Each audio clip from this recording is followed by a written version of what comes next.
Welcome into Teal the Show. Jaguars are getting ready to take on the Pittsburgh Steelers. I'm Jamal St. Cyr alongside Frank Frangie. Frank, Jaguars have been on a run. Now they're going to go to a tough place to play in Pittsburgh and see some little yellow towels. You know, they are little yellow towels. You know, the interesting thing about this, it's a tough place to play, but it hasn't been a tough place for the Jags. They play well up there. Think about this. The Steelers have only lost twice at home in the same year.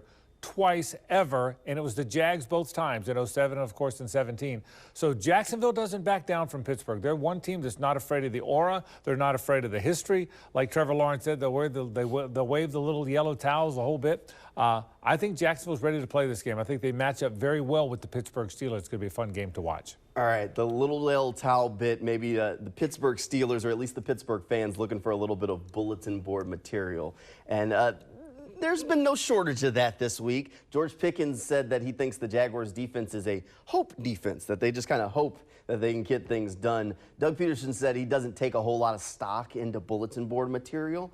He says it kind of wears off once the game gets kicked off.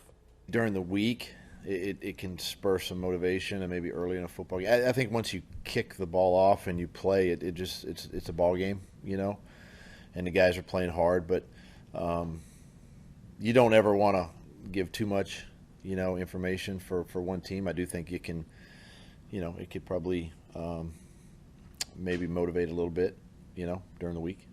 You know, Frank, I kind of thought his comments were a little bit almost flipped from what we've always talked about. He said he thought the Jaguars' defensive line was the strength of the defense, while the secondary was suspect and that they just hope for the best, as opposed to where we've always talked about, I think the secondary is the strength of the defense. Completely flipped from what, I'm not sure what George Pickens was looking at. Well, certainly the bottom line is the whole defense is pretty good. George is laughing and talking and joking. Well, keep laughing, George, because that defense, that secondary hits now.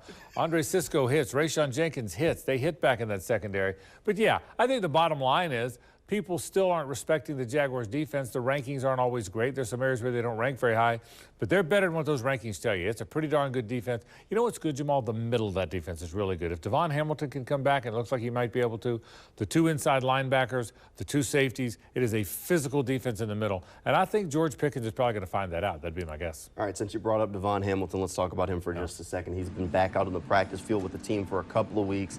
Of course, there's the possibility that he could come back this week if he does get back out on the field. Just what does he bring to the defense? Well, if he comes back healthy, oh, man, he brings the physicality. He's the heart and soul of that physical nature.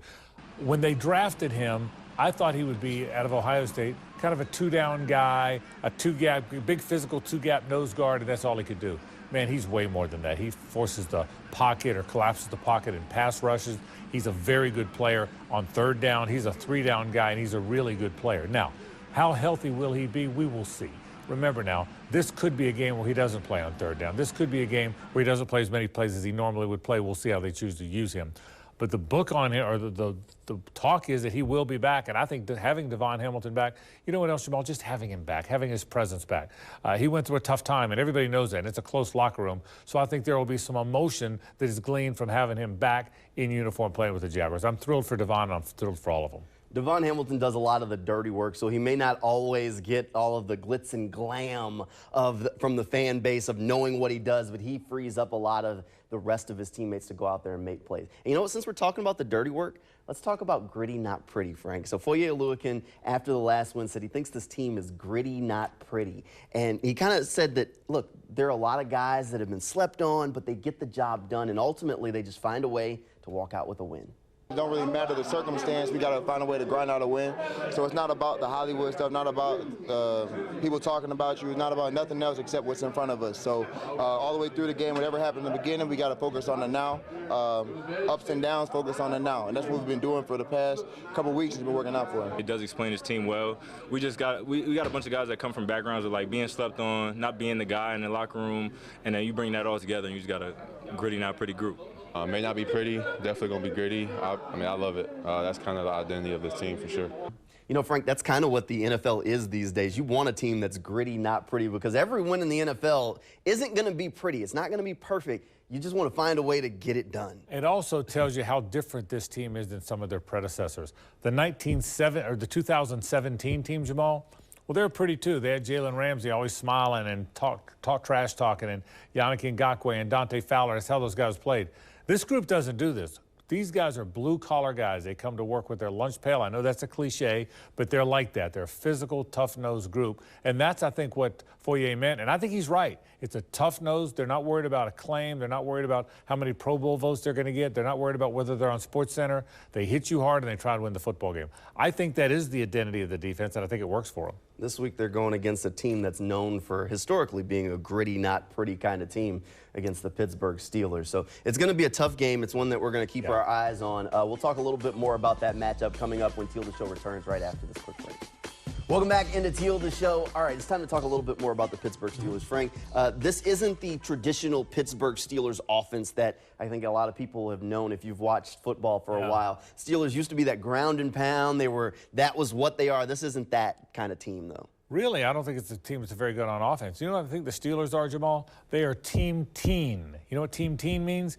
The offense rarely gets out of the teens, and the defense is so good, they keep you from getting out of the teens. They play a lot of those 17-13, 19-17, 23-17 kind of games. So I think it's going to play out that way. I don't think the Steelers can do much against the Jaguars defense. I'd be shocked if the Steelers go more north of 21 or 23 points. But they're also hard to score on. So it's hard for teams to score more. So I think you get to 23, you get to 27, and you win the game against the Steelers. The Steelers are tough. Make no mistake about that. It is a hard place to play, and there's a toughness to them, and they've earned that over the years. And Mike Tomlin, in 17 years, has never had a losing season, so he's obviously very good, and they play for him, man. So they're tough and physical and very good defensively, but I don't think they're very good on offense. So I think that game in the teens, that game in the 20s is what you're going to see. Well, maybe they can hope they can get out of the teens or 20s. Yeah. All right, on the other side of the ball for them is T.J. Watt. Yeah. When you talk about that Steelers defense, that's where you start, right? Yeah. T.J. Watt is a game wrecker, and he's going to see a whole lot of the Jaguars rookie, Anton Harrison. Jaguars may have to give him a little bit of help out there. What makes him so good, he's really good. What makes him so good is the guy on the other side, Alex Highsmith, is a really good player. 90's a great player. He's the one everybody knows. 56 is coming on. Highsmith only has 2 sacks. TJ's got like 8. But Highsmith is a very good player, so you can't double. That's the thing. It's hard to double with him on the other side. Now, you catch a break because Cameron Hayward's not in there. He's been down for a while. But the bottom line is when you have to block both guys, that's what's trouble. And T.J. Watt is a fantastic, fantastic player, man. There's no getting around that. He is a fantastic player. He's one of the best players in the National Football League. When you play Aaron Donald and the Rams, you know you're getting one of the best players in the league. When you play the Steelers and T.J. Watt, you're getting one of the best players in the league. And for the Jaguars, they have some really talented players that they're going to try and lean on Sunday. Yeah. Probably 2 of the guys outside of Trevor Lawrence on that offense that you'd first start to think about, maybe Calvin Ridley, Travis Etienne.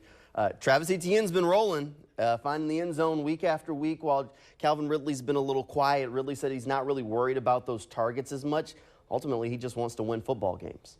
It's hard sometimes, but, you know, I'm here to help the team get wins, and we're 5-2, and I'm happy about that. So this is all part of the game. You know, Frank, that kind of comes back to that gritty, not pretty thing we were talking about earlier. It's not about stats. This is a really selfless group, and ultimately, they're winning games, so that's all that matters. Yeah, I will say this about Ridley, and Doug Peterson really kind of spoke to that this week. Ridley is really hurt by the loss of Zay Jones because Zay's the other deep threat. You have 2 guys that can take the top off the defense now, and defenses have to decide which one of those guys to cover. Well, with Zay out there's only one guy that does that. The difference is Christian Kirk really works the middle of the field. The Steelers play a lot of man defense, which means I think Christian can really work the middle of the field against that Steelers defense. Calvin Ridley's going to have his days. He's a really good player. I really applaud him, too. He's been patient. He waited so long, Jamal, to come back, and he's come back. And now he's had some games where he doesn't get a lot of targets because they've got 2 guys on him. There's a safety always watching him. He has not gotten impatient. He loves what's happening here. His time will come, and Calvin Ridley's going to be a very good player. When Zay Jones gets back, Calvin Ridley will start to shine again the way he was shining when Zay was out there. All right, Frank, it's time to pick the game. Yeah. This one was a hard one for me a little bit just because in Pittsburgh against the Steelers, but what do you think? Jaguars walk out with a win? I thought the Jaguars were going to lose last week to New Orleans. You liked the Jaguars, and you were right about that. I think the Jags win this game. I don't think the Steelers can do enough offensively, and there's something about some teams that play well against other teams, and for whatever reason, you know, the Texans play well against the Jaguars. For whatever reason, they tend to. I think the Jags tend to play well against the Steelers, particularly up there. I don't think the Steelers can generate enough points. I think the Jags are going to come out of there with a win. I think they're going to be 6-2 going into a well-deserved break. I really do.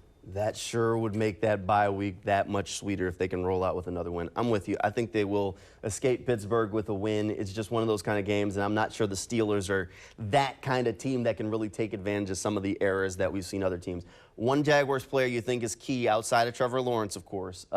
One Jaguars player you think will be a big key on Sunday? Christian Kirk. I think he has another gigantic game. The Steelers like to play man defense. I don't think they've got a guy that can cover him in the middle of the field. I think that's how they won the game against the Saints. They got the Saints into man coverage, and they beat them with that crossing route to win the game. I don't think the Steelers can play man-to-man defense against Christian Kirk. I think he has a big game. All right, one last one for you. Do you think Travis Etienne's touchdown run, 2 touchdowns a game, 3 games in a row, do you think he gets to number 4? It's going to be hard to do that. Yeah. It's hard to keep scoring 2 touchdowns a game. I think he's going to have a big game. Boy, he's a big part of that offense. I mean, he is a big part of the offense. I don't think he gets to that, though. It sure would be fun if he does. If he gets to number 4, he would be the first player in the NFL to do it since LaDainian Tomlinson did it back in 2006. So that would definitely be some cool history for him, because I know all running backs look up to LaDainian Tomlinson. That would be great company for sure. All right, we'll keep an eye on that. Big game coming your way on Sunday in Pittsburgh. Frank, thanks for being here. Thank you at home for tuning in. Good night, everybody, and go Jags.